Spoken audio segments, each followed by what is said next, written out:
યોગી education Gujarat YouTube channel. Students, આજે આપણે જોઈશું ગુજરાત માધ્યમિક અને ઉચ્ચતર માધ્યમિક શિક્ષણ બોર્ડ ગાંધીનગર દ્વારા ધોરણ 9 ની વિષય સામાજિક વિજ્ઞાનની સંપૂર્ણ બ્લુપ્રિન્ટ.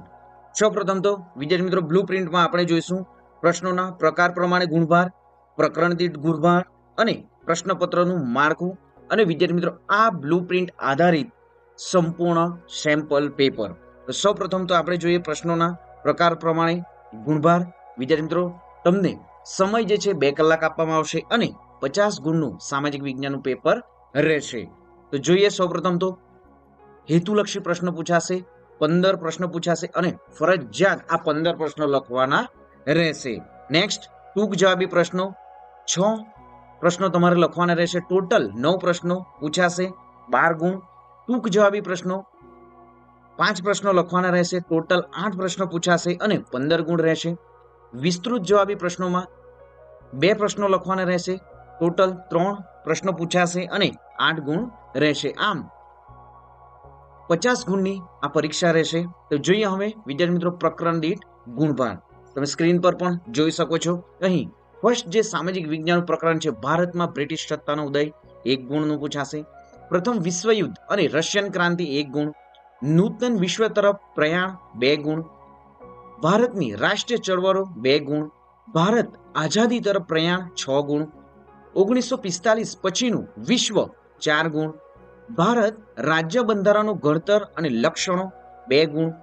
મૂળભૂત હક્કો, મૂળભૂત ફરજો અને રાજ્ય નીતિના માર્ગદર્શન સિદ્ધાંતો 2 ગુણ. સરકારના અંગો 5 ગુણ.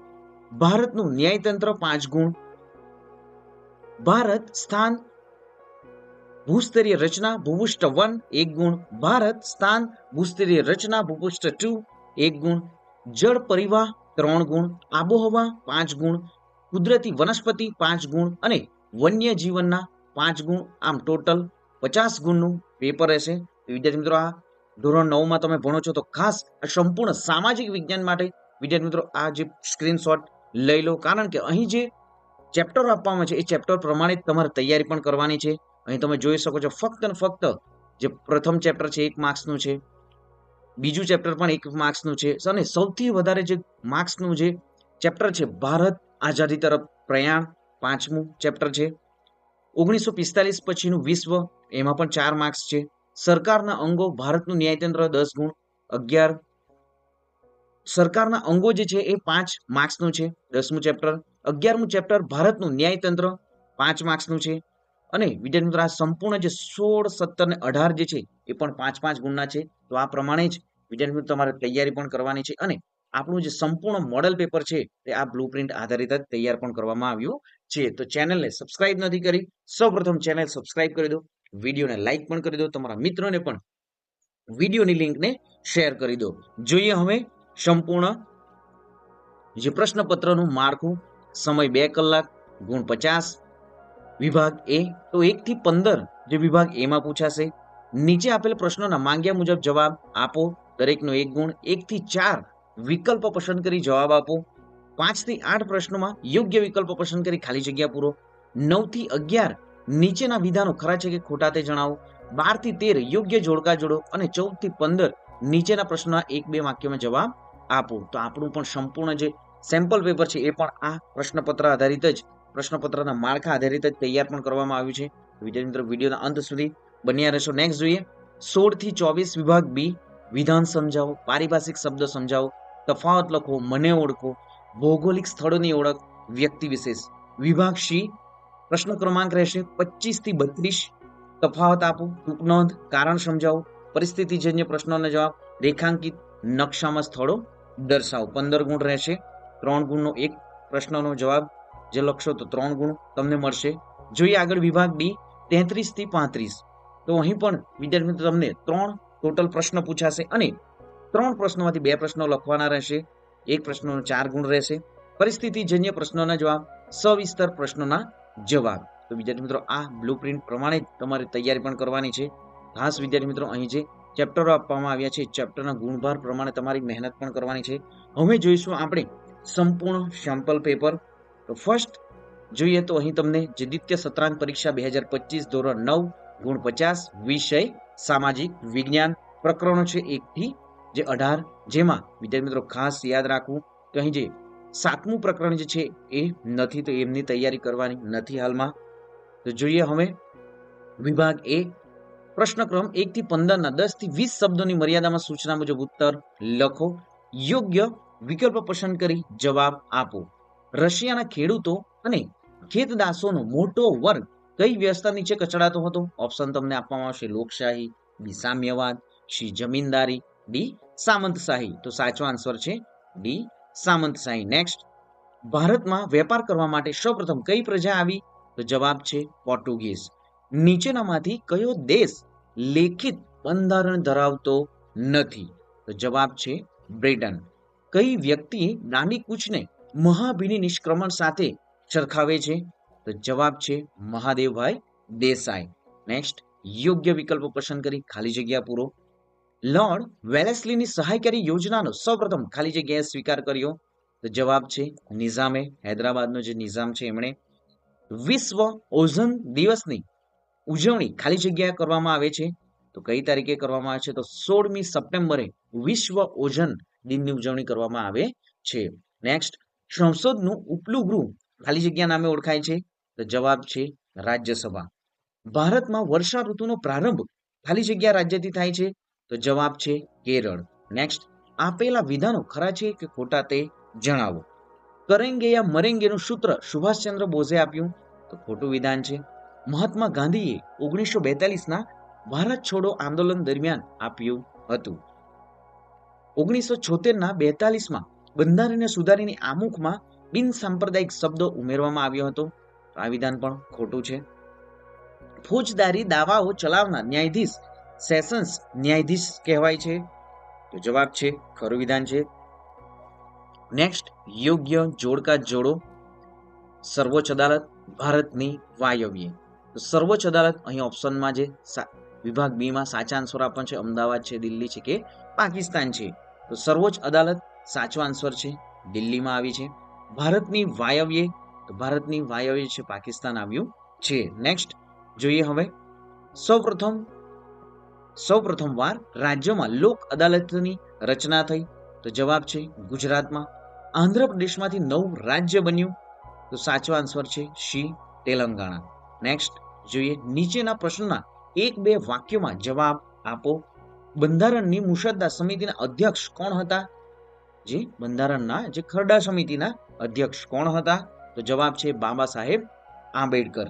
નેક્સ્ટ, સરકારના કેટલા અંગો છે? કયા કયા? તો જવાબ છે સરકારના 3 અંગો છે: ધારાસભા, કારોબારી અને ન્યાયતંત્ર. નેક્સ્ટ, વિભાગ બી જોઈશું હવે. ડેલહાઉસીને સુધારાવાદી ગવર્નર જનરલ કહેવાય છે? સમજાવો. તો ડેલહાઉસીએ ભારતમાં રેલવેની શરૂઆત કરી. તેના સમયમાં 1853માં ભારત મુંબઈથી થાણા સુધીનો પ્રથમ રેલમાર્ગ શરૂ થયો. તેણે ભારતમાં આધુનિક ટપાલ પદ્ધતિ શરૂ કરી. તેના સમયમાં ઇંગ્લેન્ડ અને ભારત વચ્ચે તાર વ્યવહાર શરૂ થયો. તેણે ભારતમાં અંગ્રેજી કેળવણીની વ્યવસ્થા કરી. તેણે બાળ લગ્ન પર પ્રતિબંધ મૂકતો અને વિધવા પુનર્લગ્નને આપતો કાયદો પસાર કર્યો. જાહેર બાંધકામ ખાતાની શરૂઆત કરી. કંપની સરકારના વહીવટમાં પણ ઘણા સુધારા કર્યા. ડેલહાઉસીએ કરેલા ઉપરયુક્ત સુધારાઓ પરથી એમ કહી શકાય કે ડેલહાઉસીએ સામ્રાજ્યવાદી હોવા છતાં સુધારાઓ કર્યા હોવાથી એમને શું કહેવાય છે કે સુધારાવાદી ગવર્નર જનરલ કહેવાય છે. નેક્સ્ટ, મોસ્ટ આઈએમપી ક્વેશ્ચન જે છે, રાષ્ટ્રસંઘના ઉદ્દેશો લખો. તો આંતરરાષ્ટ્રીય શાંતિ અને સલામતી જાળવવી, દરેક રાષ્ટ્રે બીજા રાષ્ટ્રની અખંડિતતા જાળવવી, દરેક રાષ્ટ્રે યુદ્ધ નીતિનો ત્યાગ કરવો, આંતરરાષ્ટ્રીય સંબંધો વિકસાવવા, આંતરરાષ્ટ્રીય ઝઘડાનો વાટાઘાટો દ્વારા કે મધ્યસ્થી દ્વારા શાંતિથી ઉકેલવો. જો કોઈ રાષ્ટ્ર કે રાષ્ટ્રસંઘની કે અન્યની મધ્યસ્થીની અવગણના કરશે તો રાષ્ટ્રસંઘ એ રાષ્ટ્રને બળવાખોર રાષ્ટ્ર જાહેર કરશે અને સંઘના બધા રાષ્ટ્રો તેની સાથે સંબંધો કાપી નાખશે. ગરીબી, બેકારી, અજ્ઞાન અને નિરક્ષરતા એ યુદ્ધના મૂળ કારણ હોવાથી તેને દૂર કરવા બધા સભ્ય રાષ્ટ્રોએ પ્રયત્નો કરવા. તો વિદ્યાર્થી મિત્રો, આ રાષ્ટ્રસંઘના ઉદ્દેશ્યો છે. વિદ્યાર્થી મિત્રો, ફટાફટ કોમેન્ટ કરીને જણાવો કે હાલમાં કયા કયા દેશો વચ્ચે યુદ્ધ ચાલુ છે. વિદ્યાર્થી મિત્રો, ફટાફટ કોમેન્ટ કરીને જણાવો કે કયા કયા દેશ, આપણો પાડોશી દેશ જે છે પાકિસ્તાન, એમનું પણ હાલમાં યુદ્ધ ચાલી રહ્યું છે. તો પાકિસ્તાન પણ કયા દેશ સાથે યુદ્ધ કરે છે જણાવો. રશિયા દેશ છે, એ પણ કયા દેશ સાથે યુદ્ધ ચાલુ છે એ પણ જણાવો. નેક્સ્ટ કોમેન્ટ કરીને જણાવો. ચેનલને સબસ્ક્રાઇબ નથી કરી તો સૌપ્રથમ ચેનલ સબસ્ક્રાઇબ કરી દો, વિડીયોને લાઇક પણ કરી દો. જોઈએ આગળ, અસહકારનું આંદોલન શા માટે મોકૂફ રાખવામાં આવ્યું? તો ગાંધીજી બ્રિટિશ સરકાર સામે અહિંસક આંદોલન ચલાવવાના આગ્રહી હતા. 5 ફેબ્રુઆરી 1942ના રોજ ઉત્તર પ્રદેશના ગોરખપુર જિલ્લાના ચૌરી ચૌરા ગામમાં લોકો હિંસાના માર્ગે વળ્યા. તેમણે પોલીસ ચોકીમાં ભરાયેલા 21 પોલીસોને જીવતા સળગાવી દીધા. આંદોલનમાં હિંસા થતા ગાંધીજીને ખૂબ દુઃખ થયું. અહિંસક લડત માટે લોકો હજુ તૈયાર નથી એમ તેમને લાગ્યું. આથી તેમણે અસહકારનું આંદોલન મોકૂફ રાખવામાં આવ્યું. નેક્સ્ટ, ભારતના લોકોએ સાયમન કમિશનનો બહિષ્કાર કર્યો. તો 1919ના મોન્ટેગ્યુ ચેમ્ફર્ડ સુધારાના અમલનો અભ્યાસ કરી ભારતના વહીવટી તંત્રમાં નવા સુધારાઓની ભલામણ કરવા નવેમ્બર 1927 બ્રિટિશ સરકારે સર જ્હોન સાયમનના અધ્યક્ષ પદે સાયમન કમિશનની નિમણૂક કરી. એ કમિશન બ્રિટિશ પાર્લામેન્ટના 7 સભ્યોનું બનેલું હતું અને એમાં બધા જ સભ્યો અંગ્રેજો હતા. હિન્દીઓના દુઃખ દર્દ હિન્દુઓ જ સમજી શકે એ વિચારથી કમિશનમાં હિન્દી સભ્યોને સામેલ કરવાની ભારતીય ભલામણ કરી, પરંતુ અંગ્રેજ સરકારે એ ભલામણ સ્વીકારી નહીં. સાયમનના કમિશનના એક પણ ભારતીય સભ્યને સ્થાન આપવામાં આવ્યું નહોતું. તેથી ભારતના લોકો સાયમન કમિશનનો બહિષ્કાર કર્યો. નેક્સ્ટ જોઈએ, બિનજોડાણવાદી નીતિ એટલે શું? તો જવાબ છે, દ્વિતીય વિશ્વ યુદ્ધ પછી સ્વતંત્ર થયેલા કેટલાક નવોદિત રાષ્ટ્રોએ પરસ્પર વિરોધી 2 સત્તા જૂથો અને લશ્કરી જૂથો સાથે ન જોડાયા. આમ વિશ્વના કોઈ પણ સત્તા જૂથ કે લશ્કરી જૂથમાં નહીં જોડાયેલ રાષ્ટ્રોએ અપનાવેલ વિદેશ નીતિને બિનજોડાણવાદી નીતિ કહેવામાં આવે છે. નેક્સ્ટ સમજાવો.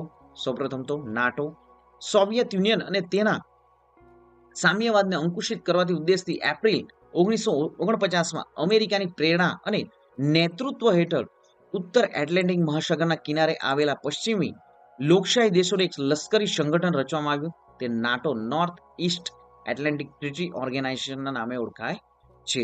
તો વિદ્યાર્થી મિત્રો કહેવાય છે કે હાલમાં જે યુક્રેન, વિદ્યાર્થી મિત્રો અમે કોમેન્ટ પણ કરી દીધી હશે, પરંતુ જણાવવામાં છે કે આ નાટોને લીધે યુક્રેન જે છે એ નાટોમાં જોડાવા માંગતું હતું અને રશિયાએ જે છે એના માટે યુક્રેન જે દેશ જે છે એ રશિયા નાટો સાથે ન જોડાય એ માટે વિદ્યાર્થી મિત્રો કહેવાય છે કે રશિયાએ જે યુક્રેન પર આક્રમણ કર્યું છે. જોઈએ નેક્સ્ટ, સિયાટો ઇંગ્લેન્ડ અને અમેરિકાએ દક્ષિણ પૂર્વ એશિયાના સામ્યવાદી વિસ્તારવાદ સામે રક્ષણ કરવા માટે ઈસવીસન 1954માં SEATO south east Asiatic treaty organization નામના લશ્કરી જૂથની રચના કરી. નેક્સ્ટ, રેંગોલિથ એટલે શું?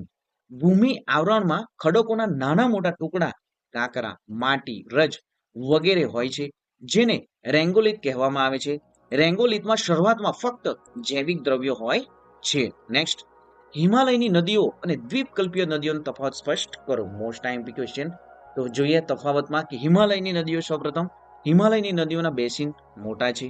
આ નદીઓના ઉદ્ગમ સ્થાન ઊંચા હોવાથી તે પર્વતાવસ્થા વેગથી વહે છે. તેમજ તેમણે પુષ્કળ ધસારો કરી ઊંડી ખીણો અને કોતરો બનાવ્યા છે. તે ઊંડી ખીણોમાં થઈને વહે છે. તે ઊંડી ખીણોમાં થઈને વહે તે ઊંડી ખીણોમાં જોઈએ તો આ નદીઓના ઉદ્ગમ સ્થાન ઊંચા હોવાથી તે પર્વતાસ્થમાં વેગથી વહે છે. તેમણે પર્વતમાં પુષ્કળ ધસારો કરી ઊંડી ખીણો અને કોતરો બનાવ્યા છે. તે ઊંડી ખીણોમાં થઈને વહે છે. નેક્સ્ટ, થર્ડ, નદીઓ બારમાસી છે. તેમાં ચોમાસામાં વરસાદથી અને ઉનાળામાં હિમાલયના શિખરોનો બરફ પીગળવાથી પાણી આવ્યા કરે છે. તે પર્વતોમાં તીવ્ર ઘસારો કરી રેતી અને કાપ મેદાનોમાં ઘસડી લાવે છે, જ્યાં નિક્ષેપણની પ્રક્રિયાથી પૂરના મેદાનો, તટબંધ વગેરે રચાય છે. મેદાન પ્રદેશમાં તેના તળમાં થતા નિક્ષેપણની પ્રવાહમાં ઘણું વિસર્પણ પણ થયા કરે છે. નેક્સ્ટ, દ્વીપકલ્પીય નદીઓ મોસ્ટ આઈએમપી ક્વેશ્ચન છે. તો દ્વીપકલ્પીય નદીઓના બેસિન નાના છે. આ નદીઓના ઉદ્ગમસ્થાન પ્રમાણમાં નીચા હોવાથી તેનો વેગ ઓછો હોય છે. તેના દ્વારા થતો ઘસારો ઓછો હોવાથી તે છીછરી ખીણોમાં થઈને વહે છે. આમાંની મોટાભાગની નદીઓ હંગામી મોસમી છે. તેમાં વરસાદનું પાણી જ આવે છે. તેથી મોટી નદીઓમાં પણ ઉનાળામાં પાણી ઘણું ઓછું થઈ જાય છે. તે ઓછો ઘસારો કરતી હોવાથી તેના પાણીમાં રેતી, કાંકરા પણ ઓછા હોય છે. આથી નિક્ષેપણ બહુ ઓછું થાય છે. નક્કર ખડકવાળું તળ, ઓછું પાણી અને પ્રવાહમાં નિક્ષેપણના આવા પ્રવાહનું કોઈ નોંધપાત્ર વિસર્પણ થતું નથી. નેક્સ્ટ, નર્મદા બેસિન વિશે ટૂંકમાં માહિતી આપો. તો નર્મદા નદી અમરકંટક પાસેથી નીકળી મધ્યપ્રદેશ એક ફાટ ખીણમાં થઈ ઉદ્ગમથી લગભગ 1312 કિલોમીટર દૂર આવે અરબ સાગરને મળે છે. તેના પહોળા મુખમાં લાંબે સુધી જે દરિયાઈ પાણી જાય છે. નર્મદાનું બેસિન મધ્યપ્રદેશ અને ગુંજ પૂરતું જ ગુજરાત પૂરતું સીમિત છે. નર્મદા નદી મધ્યપ્રદેશમાં જબલપુર આવેલા ભેંડા ઘાટના સંગમરમરના ખડકાળ પ્રદેશમાંથી વહી અહીં નર્મદાનો ઢોળાવ ઘણો તીવ્ર હોવાથી ધુઆધાર નામનો ધોધની રચના થઈ છે. નર્મદાની ઘણી શાખા નદીઓ જેમાંની 200 કિલોમીટરથી વધુ લાંબી નથી. મોટાભાગની નદીઓ નર્મદાને મળે છે. નર્મદા અને તેની શાખા પ્રશાખાઓ મધ્યે આયાતકાર જળ પ્રવાહ પ્રણાલી બનાવે છે. નેક્સ્ટ વિભાગ સી જોઈશું, જે 25 થી 32 પૈકી કોઈ પણ 6 પ્રશ્નોમાં 60 થી 80 શબ્દોમાં ની મર્યાદામાં લખવાનું છે. નીચે જે 8 પ્રશ્નોમાંથી કોઈ પણ 5 પ્રશ્નોનો જવાબ લખો. તો જોઈએ અહીં 3 ગુણના જે પ્રશ્નો છે, એક પ્રશ્નનો સાચો જવાબ તમે લખશો તો તમને 3 ગુણ મળશે. ભારત અને પાકિસ્તાન વચ્ચેના સંબંધોની સંક્ષેપમાં ચર્ચા કરો. તો ઈસવીસન 1947માં ભારત અને પાકિસ્તાન આઝાદ થયા. એ સમયથી તેમની વચ્ચે સંબંધો તણાવભર્યા રહ્યા છે. ભારત અને પાકિસ્તાન વચ્ચે 1948, 1965, 1971 અને 1999માં એમ 4 વાર યુદ્ધ થયા. તેમાં દરેક વખતે પાકિસ્તાનનો પરાજય થયો. બંને દેશો વચ્ચે તાસ્કન કરાર અને શિમલા કરાર થયા છતાં પાકિસ્તાન એ કરારોની નિષ્ઠાપૂર્વક અનુસરતું નથી. બંને દેશોના વડાઓ પોતાની સમસ્યાઓનું શાંતિમય સમાધાન દ્વારા ઉકેલ લાવવા પ્રયત્નો કરી રહ્યા છે. નેક્સ્ટ, મહાભિયોગની કાર્યવાહી સમજાવો. તો રાષ્ટ્રપ્રમુખ દ્વારા સર્વોચ્ચ અદાલતના ન્યાયાધીશોને માત્ર સાબિત થયેલી ગેરવર્તણૂક, બિનકાર્યક્ષમતા કે બંધારણીય મર્યાદાઓના ભંગના આધારે મહાભિયોગની કાર્યવાહીથી હોદ્દા પરથી દૂર કરી શકાય છે. સંસદના બંને ગૃહોમાં તેના કુલ તેમજ હાજર રહેલા મતદાન કરતા સભ્યોની કુલ બહુમતીથી પસાર કરેલા ઠરાવને આધારે જ સર્વોચ્ચ અદાલતના ન્યાયાધીશને તેમના હોદ્દા પરથી દૂર કરી શકાય છે. આ વિધિને મહાભિયોગની કાર્યવાહી કહે છે. મહાભિયોગની કાર્યવાહી દરમિયાન સંબંધિત ન્યાયાધીશને સંસદમાં હાજર રહીને પોતાના બચાવમાં નિવેદન કરવાની તક આપવામાં આવે છે. નેક્સ્ટ, સર્વોચ્ચ અદાલતના ન્યાયાધીશોની નિમણૂકની લાયકાતો જણાવો. એ ભારતનો નાગરિક હોવો જોઈએ, તેની વય 65 વર્ષથી વધુ ન હોવી જોઈએ, તેણે કોઈ પણ રાજ્યની વડી અદાલત એટલે કે હાઈકોર્ટના ન્યાયાધીશ તરીકે ઓછામાં ઓછા 5 વર્ષ સળંગ સેવા બજાવી હોવી જોઈએ, તેણે કોઈ પણ રાજ્યની વડી અદાલતમાં ઓછામાં ઓછા 10 વર્ષ સુધી સળંગ વકીલાત કરી હોવી જોઈએ, રાષ્ટ્ર પ્રમુખના મત મુજબ તે પ્રસિદ્ધ ધારાશાસ્ત્રી હોવો જોઈએ. નેક્સ્ટ, અહીં તમને આપેલ ભારતના રેખાંકિત નકશામાં નીચેના સ્થાન દર્શાવો. તો વિદ્યાર્થી મિત્રો, તમને ભારતનો નકશો પણ પૂછવામાં આવશે. તો આ તમારે એક નકશો લઈને શું કરવાનું રહેશે, તો આ જે સ્થળો જે દર્શાવવામાં છે એ તમારે નકશામાં દર્શાવવાનું રહેશે. તો ભારતની પ્રમાણ સમય રેખા, કસ્તુરી મૃગનું અભયારણ્ય, નર્મદા નદી, અહીં જે કસ્તુરી મૃગનું અભયારણ્ય દચીગામ, નર્મદા નદી, મધ્યપ્રદેશ અને કર્કવૃત. વિદ્યાર્થી મિત્રો, વિડીયોના અંત સુધી બન્યા રહેશો. અહીં જે બીજા પણ વિદ્યાર્થી મિત્રો છે તમને ભારતના નકશામાં પૂછાનારા સ્થળો દર્શાવવામાં આવશે. તો ખાસ વિડીયોના અંત સુધી પણ બન્યા રહેશો. જોઈએ વડાપ્રધાનનું સ્થાન અને કારોબારી સત્તાઓ. તો વડાપ્રધાનનું સ્થાન, વડાપ્રધાન મંડળમાં વડાપ્રધાનનું સ્થાન અજોડ છે. તે પ્રધાન દળના વડા છે. લોકસભામાં સરકારી નીતિઓથી તે પ્રધાનમંડળ વતી જાહેરાતો કરે છે. પ્રખ્યાત બંધારણ શાસ્ત્રી ડોક્ટર જેનિંગના શબ્દોમાં કહીએ તો પ્રધાનમંડળમાં તે સૌથી વધુ મહત્વની વ્યક્તિ છે. પ્રધાનમંડળની રચના, પ્રધાનમંડળ અને સંઘ, પ્રધાનમંડળ અને રાષ્ટ્રપ્રમુખ તથા રાષ્ટ્ર વહીવટ સાથે વડાપ્રધાનનો ગાઢ સંબંધ હોય છે. વડાપ્રધાન જે પ્રધાનમંડળની બેઠકોમાં તે પ્રમુખ સ્થાન લે છે. તે દરેક પ્રધાનના કામકાજ પર દેખરેખ રાખે છે. બીજા પ્રધાનો તેમની ઈચ્છા અને લાગણીને માન આપે છે. તે ગમે તે પ્રધાનને રાજીનામું આપવાનું જણાવી શકે છે. રાષ્ટ્રપ્રમુખ સાથે તે સતત સંપર્કમાં રહે છે. પ્રધાનમંડળના અગત્યના નિર્ણયો તે રાષ્ટ્રપ્રમુખની તાત્કાલિક જાણ કરે છે. રાષ્ટ્રપ્રમુખનો અભિપ્રાય તે પ્રધાનમંડળ સમક્ષ રજૂ કરે છે. તે દેશની ગૃહનીતિ અને વિદેશ નીતિ ઘડવામાં મહત્વનો ભાગ ભજવે છે. રાષ્ટ્રની પ્રગતિ અને તેના ભાવિનો આધાર મોટા ભાગે વડાપ્રધાન નેતૃત્વ પર રહેલો છે. નેક્સ્ટ જોઈએ રાષ્ટ્રપ્રમુખની કટોકટી વેળાની સત્તાઓ જણાવો. તો બાહ્ય કે આંતરિક અશાંતિ, બાહ્ય આક્રમણ કે આંતરિક અશાંતિને કારણે સમગ્ર દેશની કે તેના કોઈ પણ ભાગની સલામતીના ભયમાં મુકાઈ ગઈ હોય ત્યારે રાષ્ટ્રપ્રમુખ એક જાહેરનામું બહાર પાડી કટોકટીની સ્થિતિને જાહેર કરે છે. એ જાહેરનામા સાથે ભારતના બંધારણના સમયવાદ તંત્રની જોગવાઈઓ બિન અસરકારક બને છે અને એકતંત્રી શાસનનો અમલ શરૂ થાય છે. તો અહીં સંપૂર્ણ જે આન્સર પણ આપવાનું છે બંધારણીય કટોકટી, તો ખાસ નાણાકીય કટોકટી. તો આ પ્રમાણે વિદ્યાર્થી મિત્રો તૈયાર કરવાના રહેશે પ્રશ્નો. જોઈએ આગળ સર્વોચ્ચ અદાલતની મૂળભૂત ક્ષેત્રાધિકાર હેઠળની સત્તા વિશે જણાવો. તો જવાબ છે કે તે સંઘ સરકાર કે સંઘના કે એકથી વધુ રાજ્યો વચ્ચે ઝઘડા કે મતભેદોનો નિકાલ લાવે છે. એક તરફ સંઘ સરકાર તથા એકથી વધારે રાજ્યો અને બીજી તરફ સંઘના એકથી વધુ રાજ્યો તો સર્વોચ્ચ અદાલત તેમની વચ્ચેના મતભેદોનો નિકાલ કરે છે. તે સંઘના 2 થી વધુ રાજ્યો વચ્ચેના મતભેદોનો નિકાલ લાવે છે.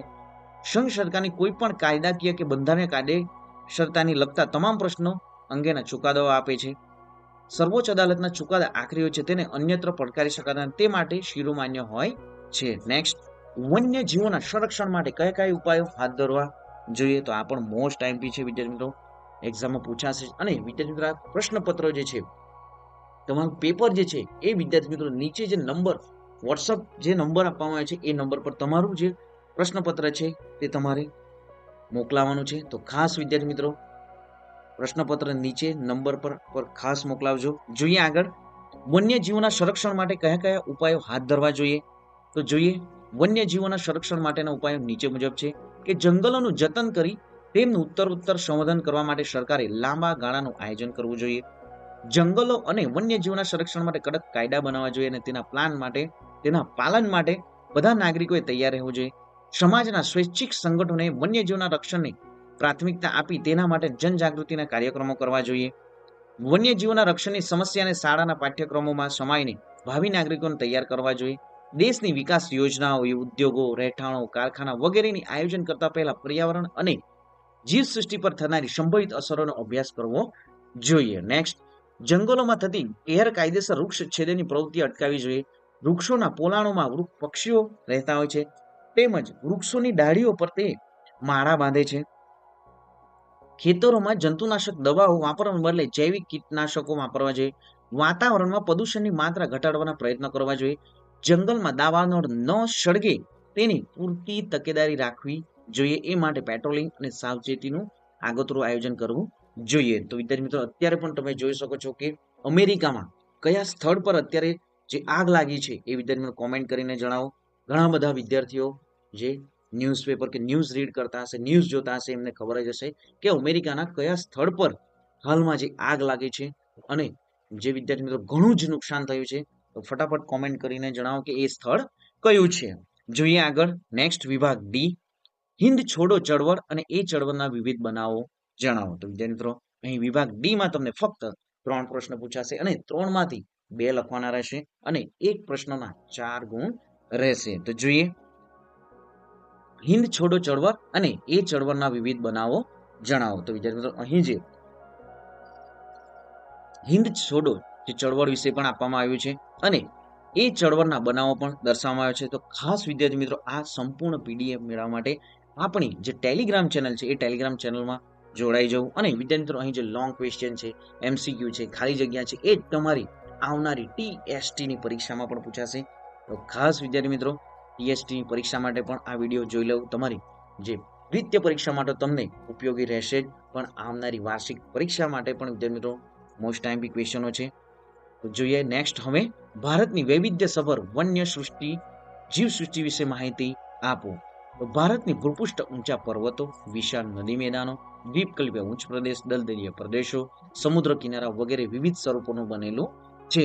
તેમાં આવેલા જે વર્ષાવનો, મોસમી જંગલો, કાંટાળા જંગલો, શંકુદ્રમ જંગલો વગેરે કુદરતી વનસ્પતિના પ્રદેશોએ વન્યજીવોના વસવાટ માટે વિસ્તૃત પાર્શ્વભૂમિકા જે છે બનાવી છે. તેથી દક્ષિણના દ્વીપકલ્પીય વર્ષા વનોમાં એશિયાઈ હાથી, બ્રહ્મપુત્ર નદીના દલદલીય ક્ષેત્રોમાં એક સિંગી જે ભારતીય જે છે, હિમાલયના જે ઊંચાણવાળા ક્ષેત્રોમાં હિમદીપડા, જમ્મુમાં જે છે જંગલી પ્રાણીમાં અને કસ્તુરી મૃગ, દક્ષિણ ભારતના જંગલોમાં જંગલી ભેંસ, મધ્યપ્રદેશ અને પશ્ચિમી બંગાળમાં જે રણમાં જે છે, કચ્છના જે નાના રણમાં જે છે ઘુડખર, જંગલી ગધેડા અને કચ્છના મોટા રણના જે રણમાં જે છે એ સુરખાબ જેવા પ્રાણીઓ જોવા મળે છે. દેશના જે ઘાસભૂમિના વિસ્તારોમાં ઘોરાડ નામના જે જોવા મળે છે, ઘોરાડ નામના પ્રાણીઓ પણ જોવા મળે છે. નેક્સ્ટ, ભારતના જલપ્લાવિત ક્ષેત્રોમાં શિયાળા દરમિયાન જે ઠંડા પ્રદેશોમાં આઇબેરિયન ક્રેન, પેલિકન, ટિબેટિયન બતક પક્ષીઓ આવે પણ છે. પશ્ચિમ ઘાટના ગીચ જંગલોમાં ઉડતી ખિસકોલીઓ જોવા મળે છે. નિકોબારી કબૂતર એ નિકોબાર ટાપુમાં જોવા મળતું કુણમાં પક્ષી છે. કચ્છના અખતમાં અને લક્ષદ્વીપ ટાપુમાં પણ વિદ્યાર્થી મિત્રો પ્રજાતિઓ જે જોવા મળે છે. દેશમાં રાજનાગ, સાપ, અજગર, પાટલા, ઘો વગેરે રોગોની વિવિધ જાતિઓ જોવા મળે છે. નેક્સ્ટ, નીચે આપેલ ફકરાને વાંચી નીચે આપેલ પ્રશ્નના કૌશલ્યપૂર્ણ રીતે જવાબ આપો. તો અહીં વિદ્યાર્થી મિત્રો તમને એક પેરેગ્રાફ પણ આપવામાં આવશે અને પેરેગ્રાફમાંથી જે સામાજિક વિજ્ઞાનને લગતો જ રહેશે. તો અહીં કોઈ પણ વનસ્પતિનું અસ્તિત્વ અને વિકાસ ત્યાંની આબોહવા ઉપર આધારિત છે. સમાન આબોહવા ધરાવતા પ્રદેશોમાં સામાન્ય રીતે સમાન વનસ્પતિ જોવા મળે છે. તો અહીં આ પેરેગ્રાફ વાંચીને તમારે અહીં જે ક્વેશ્ચનો પણ આપવામાં છે કે કુદરતી વનસ્પતિના પ્રદેશો કોને કહેવાય? તો સમાન આબોહવા ધરાવતા અને પર્યાવરણીય સામ્યતા ધરાવતા એવા પ્રદેશો કુદરતી વનસ્પતિના પ્રદેશો કહેવામાં આવે છે. અબનુશ, રોઝવુડ જેવા વૃક્ષો પશ્ચિમ ઘાટના વધુ વર્ષાવાળા પ્રદેશોમાં શા માટે જોવા મળે છે? તો પશ્ચિમ ઘાટના વિસ્તારોમાં આબોહવા ગરમ અને ભેજવાળી હોય છે, વધુ વરસાદ પડે છે. જો મહોગની અને અબનુશ અને રોઝવુડ જેવા વૃક્ષો માટે અનુકૂળ પરિસ્થિતિ પ્રદાન કરે છે. નેક્સ્ટ, કયા જંગલોની વનસ્પતિના મૂળ ઊંડા અને પર્ણ નાના હોય છે? શા માટે? તો ઉષ્ણકટિબંધીય કાંટાળા જંગલોની વનસ્પતિના મૂળ ઊંડા અને પર્ણ નાના હોય છે. આ વિસ્તારોમાં પાણીની અછતને કારણે વૃક્ષો પાણી મેળવવા માટે ઊંડા મૂળ ફેલાય છે અને નાના પર્ણો પાણીની બરબાદી અટકાવે છે. વનસ્પતિનું અસ્તિત્વ અને વિકાસ શેના પર આધારિત છે? તો વનસ્પતિનું અસ્તિત્વ અને વિકાસ તેની આબોહવા પર આધારિત છે. અહીં મોસ્ટ આઈએમપી જે નકશા જે ભારતના રેખાંકિત નકશામાં નીચેની વિગતો દર્શાવો. તો આ પણ વિદ્યાર્થી મિત્રો તમારે જે નકશો લો છો એ નકશામાં આ સ્થળો પણ દર્શાવવા. કારાકોરમ ઘાટ, સાંભર સરોવર, ભારતની પ્રમાણ સમય રેખા, અરબ સાગર, હિન્દ મહાસાગર, ભૂતાન, બંગાળની ખાડી, અરવલ્લી, રાતી જમીનનો એક પ્રદેશ, કાળી જમીનનો એક પ્રદેશ, કાવેરી નદી, વુલર સરોવર, દાલ સરોવર, મહાનદી, તાપી નદી, કાપની જમીનનો એક પ્રદેશ, પડખાવ જમીનનો એક પ્રદેશ, ગોદાવરી નદી, પુલિકટ સરોવર. આ સંપૂર્ણ સ્થળો તમારી જે નકશામાં પણ દર્શાવવાના રહેશે. વિદ્યાર્થી મિત્રો ચેનલ સબસ્ક્રાઇબ નથી કરી, સૌપ્રથમ ચેનલ સબસ્ક્રાઇબ કરી દો અને તમારા મિત્રોને પણ વિડીયોની લિંકને શેર કરી દો. આપણી ચેનલ પર ધોરણ 9 માટે વિદ્યાર્થી મિત્રો ગણિત, વિજ્ઞાન, ગુજરાતી, હિન્દી, સંસ્કૃત જે તમામ વિષયો જે છે એમના મોડેલ પેપરો બ્લુપ્રિન્ટ સાથે મૂકી દેવામાં આવે છે. વિદ્યાર્થી મિત્રો ખાસ સંપૂર્ણ વિડીયો જોઈ લેવો. મળીશું નેક્સ્ટ વિડીયોમાં નવી જ્ઞાન, નવી માહિતી સાથે. જય હિન્દ બાળકો, વંદે માતરમ.